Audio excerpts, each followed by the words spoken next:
Brown Wren is king of the birds.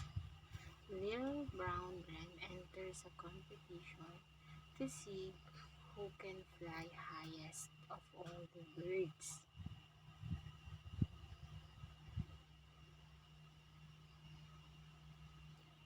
Little Brown Wren is king of the birds. Ito si Little Brown Wren. Yes, she's a little brown wren. It is written by Andrea Cox Marek and illustrated by Sarina Christina. Sino yun? Parang writer siya nag-write ng story.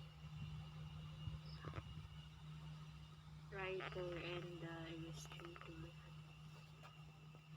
Ready na mama ha? Ready na?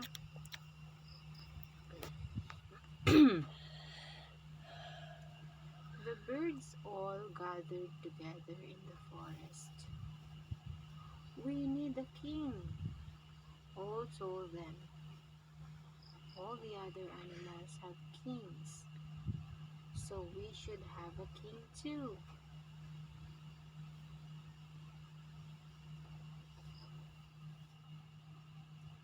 All the birds started tweeting and flapping their wings at once. But who shall it be? Little Brown Wren chirped and sang a sweet song. A wise and clever bird, all said. A beautiful bird, Peacock stretched his feathers. A talking bird, Parrot joined in.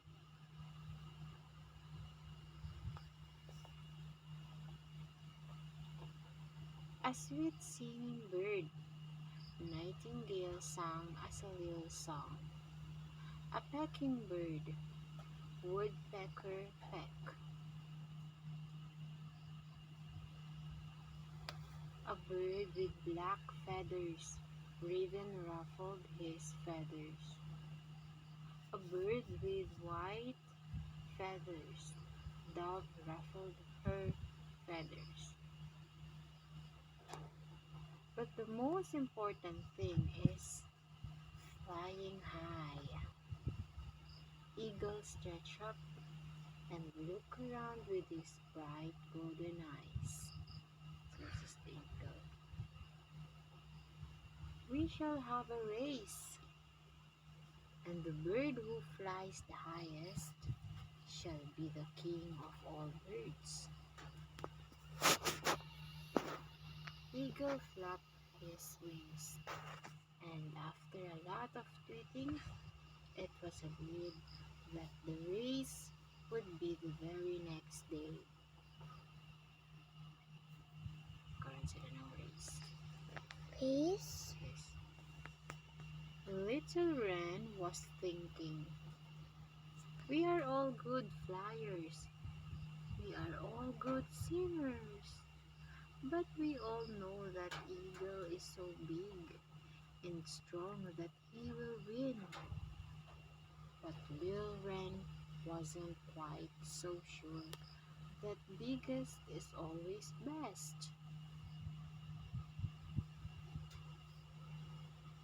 The next day, all the birds gathered together for the big race. There was a lot of tweeting, hooting, and crowing, and Little Wren sang a sad little song quietly to himself.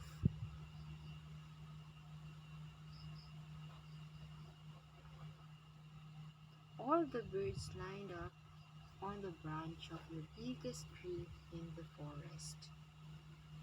All got ready to be the starter. When I say who, you must all fly up as high as you can. Ito ba ma-winner? Let's see. 1, 2, hoot! All screeched, and up they all flew. Handa ng feathers. ng feathers, nag-fly na kasi sila. They all flew up as high, up past the tallest tree tops, up near to the fluffy clouds. But one by one, they all stopped flying. Too high, Dove squawked. I'm out, Raven crowed. Then only Eagle was left, still flying high. But Eagle hadn't noticed his tiny little passenger. Hello, passenger si Eagle. Sino passenger niya? Sino yan? Little brown rat. Si Little Brown Wren. Wren. But Eagle hadn't noticed his tiny little passenger hiding tightly in his feathers. Little Wren clung on tight. When at last Eagle was tired and stopped flying higher, he shouted out loud, I am the highest flyer! I am the winner! The little wren then flew out from his hiding place and flew up even higher. Many of the birds called out, Little Wren flew higher! Little Wren is the winner! Little Wren is the king! But Eagle and the bigger birds were very angry and screeching. Eagle is big and strong and flew the highest. Little Wren tricked him. All tried to stop the shouting and squawking. What is better, winning because you are bigger or winning because you are cleverer? None of the birds knew the answer to that.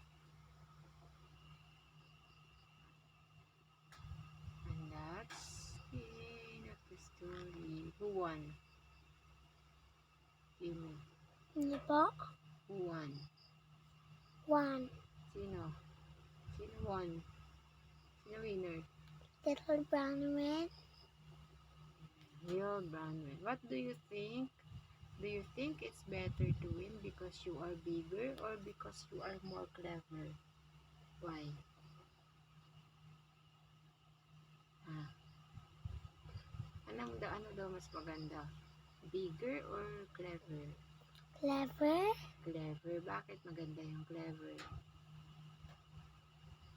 Ah, bakit mas better daw yung clever?